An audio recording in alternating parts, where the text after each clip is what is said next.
سوال یہ ہے کہ کیا صحابہ کرام علیہ رضوان نے 12 ربیع الاول کا دن منایا تھا؟ برائے کرم اس کا جواب ارشاد فرمائیے، جزاک اللہ۔ یہ کہ پیارے آقا صلی اللہ تعالی علیہ وآلہ وسلم اپنے ہر پیر کو روزہ رکھنے کی وجہ یوم ولادت بھی بتایا، تو چلو اس طرح یوم ولادت مناؤ، ہر پیر کو روزہ رکھو۔ نہیں، ہم نہیں رکھ سکتے۔ صحابہ کرام علیہ رضوان نے یوم ولادت ہمارے انداز میں جو چراغاں کرتے ہیں، جھنڈے، اور یہ جو انداز ہے نا، اس طرح کا نہیں بھی منایا۔ سارے جلوس کٹ دے لیکن میلاد والا جلوس صحابہ کٹیا، میں کہ جڑے تسی یہ آتا ہے میلاد کیا صحابہ نے منایا؟ کہتا ہوں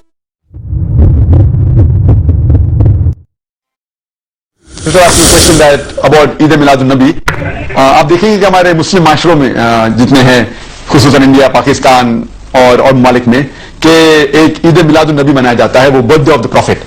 اور اگر آپ دیکھیں گے یہ 12 ربیع اول ہے، اور جہاں تک کہ ہمیں حدیث کی روشنی میں ہمیں یہ ثابت نہیں ہوتا ہے کہ محمد صلی اللہ علیہ وسلم نے کبھی اپنا سالگرہ بنائے، یا صحابہ نے یا تائین یا تبع تائین نے کبھی ان کا سالگرہ بنائے۔ تو جب محمد صلی اللہ علیہ وسلم نے کبھی کہا نہیں کہ میرا سالگرہ بناؤ، یا کبھی صحابہ نے بنائے، اور اگر آج ہم ان کا سالگرہ بناتے تو یہ بدعت ہو جاتا ہے۔